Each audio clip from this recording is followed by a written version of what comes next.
ഒരു കാലഘട്ടത്തിൽ I was literally dying to complete my 10th standard. പിന്നീട് ലിറ്ററലി മരിച്ച് പഠിക്കുകയായിരുന്നു 12th കഴിയാൻ, അതുപോലെ തന്നെ ഡിഗ്രി കഴിയാൻ. എല്ലാവരും പറഞ്ഞു മാർക്ക് ഡിഗ്രി കിട്ടിയില്ലെങ്കിൽ പിന്നെ നല്ല ജോലി കിട്ടില്ല, ഫർദർ സ്റ്റഡീസ്. അപ്പം ചത്ത് പഠിക്കുകയായിരുന്നു.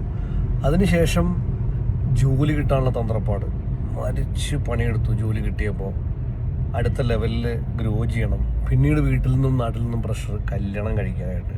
അപ്പോൾ കല്യാണം പെണ്ണ് കണ്ടു നടന്നു. ദെൻ പിള്ളേർ, അവരെ വലുതാക്കാനുള്ള ശ്രമം, അവരെ നല്ല നല്ല എത്തിക്കാൻ, കല്യാണം കഴിച്ചു വിടാൻ. ഇതെല്ലാം കഴിഞ്ഞ് ഒന്ന് ജീവിക്കാമെന്ന് വിചാരിച്ചപ്പോഴാണ് മനസ്സിലായത് ഞാൻ മരിക്കാൻ പോവുകയാണ്. ഈ ഒരു സ്റ്റേറ്റ്മെൻറ്റ് ഒന്ന് ചിന്തിച്ചു നോക്കാൻ, കുറിച്ച് ആഴത്തിൽ ചിന്തിച്ചു നോക്കുക. ശരിക്കും പറഞ്ഞാൽ each second should be enjoyed, പ്രസൻറ്റിൽ നിൽക്കുക. പക്ഷെ നമ്മളിൽ ഭൂരിഭാഗം ആളുകളും എല്ലാം ഇന്ന് കഷ്ടപ്പെടാം, നാളെ എൻജോയ് ചെയ്യാൻ പറഞ്ഞാൽ ജീവിക്കണം. അങ്ങനെയല്ല വേണ്ടത്. Think about it once more.